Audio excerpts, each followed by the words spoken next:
नमस्कार दोस्तों, एक बार फिर से आपका बहुत बहुत स्वागत है। बसपा के राजनीतिक फसल लिए कांग्रेस के युवराज राहुल गांधी बेचैन हो चुके हैं। जी हां, जिस तरीके से किसान दिन रात मेहनत करके अपने पसीने को बहा करके खेत को हरा भरा बनाता है, यानी कि खेत किसान का, मेहनत किसान की, मजदूरी किसान की, सब कुछ अपना समर्पित करता है किसान।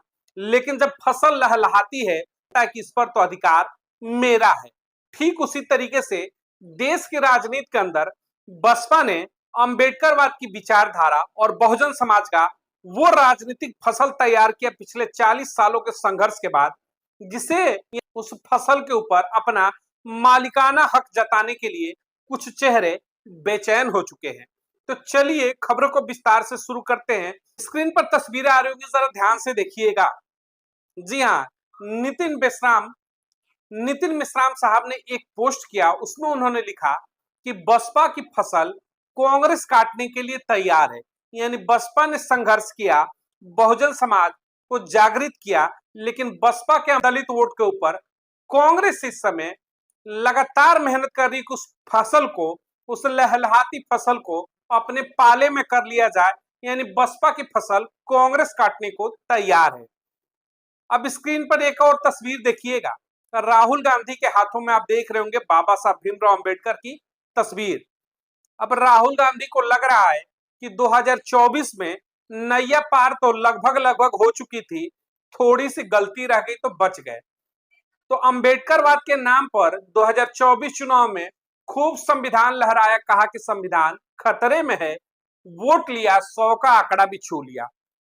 अब राहुल गांधी को लगता है कि जो सूखा है, सत्ता से लंबे समय से दूर है, बाबा साहब भीमराव अंबेडकर की तस्वीर को लहराएंगे, दिखाएंगे रैलियों में, तो अंबेडकरवाद की विचारधारा से जुड़े लोग, खासतौर से बहुजन समाज का एक बड़ा वोट बैंक कांग्रेस के पाले में आ जाएगा। अब सोचिएगा, ये वही कांग्रेस है। थोड़ा इसके चरित्र को भी जानिएगा। जो आज बसपा की बोई हुई फसल राजनीतिक, यानी कि दलित समाज के एक बड़ा वोट बैंक जो आज बसपा के साथ जुड़ा है, उस राजनीतिक फसल के लिए राहुल गांधी इतने उतावले हो चुके हैं कि हर जगह अब उनके हाथों में बाबा साहब भीमराव अंबेडकर की तस्वीर दिखाई देती है। पर्दे के पीछे का खेल क्या है? क्या वाकई में राहुल गांधी के अंदर अब बाबा साहब भीमराव अंबेडकर को लेकर के सम्मान है? अब जरा इनके इतिहास में चलते हैं। जब बाप दादाओं ने सत्ता चलाई देश के अंदर, यानी कि घर में 3-3 प्रधानमंत्री, बाबा साहब भीमराव अंबेडकर को भारत रत्न कब मिलता है? बाबा साहब भीमराव अंबेडकर को 36 साल के बाद गैर कांग्रेसी सरकार भारत रत्न देती है। यानी कि नेहरू के सत्ता शासन में, इंदिरा गांधी के सत्ता शासन में, या फिर राजीव गांधी के सत्ता शासन में, इनकी नजरों में बाबा साहब भीमराव अंबेडकर भारत रत्न के लायक थे ही नहीं। नेहरू जी ने तो साफ हाथ खड़ा कर दिया, इंदिरा जी ने भी खड़ा किया, और वही काम किया राजीव गांधी ने। अब सवाल उठता है कि इतने बड़े आप अंबेडकरवादी थे, तो घर के 3-3 प्रधानमंत्री, तीनों ही भारत रत्न, लेकिन वही बाबा साहब भीमराव अंबेडकर को 36 सालों का इंतजार करना पड़ता, वो भी गैर कांग्रेसी सरकार, तब जाकर के भारत रत्न मिलता है। तो राहुल गांधी पहले अपने खानदान के द्वारा किए गए कार्यों की भी थोड़ी मंचों से सराहना करिए, उनके इतिहास को बताइए कि हमारे बाप दादाओं ने ये किया है इस देश के अंदर बहुजन समाज के साथ। जिस बाबा साहब भीमराव अंबेडकर की तस्वीर दिखाकर के मैं आपसे वोट मांग रहा हूं, बसपा के राजनीतिक फसल काटने के लिए मैं आया हूं कि मुझे वो फसल मिलनी चाहिए राजनीति की। लेकिन हमारा इतिहास रहा है कि यही बाबा साहब भीमराव अंबेडकर की, जिनकी तस्वीर दिखा रहा हूं मैं रैलियों में घूम घूम करके, इनको हम लोगों ने भारत रत्न दिया ही नहीं, गैर कांग्रेसी सरकार ने दिया। हम तो चाहते ही नहीं थे कि भारत रत्न, बिल्कुल, दादा ने मना किया, दादी ने मना किया, पिता ने भी मना कर दिया। क्यों नहीं दिया? नेहरू जी को भारत रत्न मिल सकता है, इंदिरा गांधी जी को भारत रत्न मिल सकता है, यहां तक कि 18 दिनों के ही अंदर राजीव गांधी को भी भारत रत्न मिल सकता है, लेकिन बाबा साहब भीमराव अंबेडकर को नहीं मिल सकता है। बताइए ना कि दिल्ली के अंदर सैकड़ों एकड़ में आपकी समाधियां बनी है, दादा परदादा की, आपके पूरे खानदान की, यानी गांधी खानदान के सैकड़ों एकड़ में समाधि दिल्ली के अंदर बनी है, लेकिन 2 गज भूमि, 2 गज जमीन दिल्ली के अंदर बाबा साहब भीमराव अंबेडकर को क्यों नहीं मिला? राहुल गांधी मंचों से इस सच्चाई को बताइए और फिर कहिए कि इन गलतियों के लिए मैं माफी मांगता हूं अब आप हमें वोट दीजिए। लेकिन नहीं, राहुल गांधी को पता है कि संविधान खतरे में है, बोला तो इतनी सीटें मिल गई। अब तो बाबा साहब भीमराव अंबेडकर की तस्वीर ही लेकर के रैलियों में उतर जाओ। संविधान दिखाने पर इतना फायदा हुआ तो संविधान निर्माता की तस्वीर दिखा दो, शायद किस्मत खुल जाए और बिहार में सत्ता में आ जाए। लेकिन अब समझना होगा बहुजन समाज से जुड़े तमाम चेहरों को कि जिनके हाथों में इस समय 24 घंटे बाबा साहब भीमराव अंबेडकर की तस्वीर रहती है, क्या वाकई में ये उस महामानव का आदर करते थे क्या? इनके दिलों में वाकई में सम्मान था क्या? अभी हालिया कांग्रेस दफ्तर का जो आलीशान बनकर के तैयार हुआ दिल्ली के अंदर नेशनल हेडक्वार्टर, उसके जब नामकरण की बात आई तो उस समय बाबा साहब भीमराव अंबेडकर याद नहीं आते हैं। उस समय अपने खानदान के नाम पर इस पूरे भवन का नाम रखा जाता है।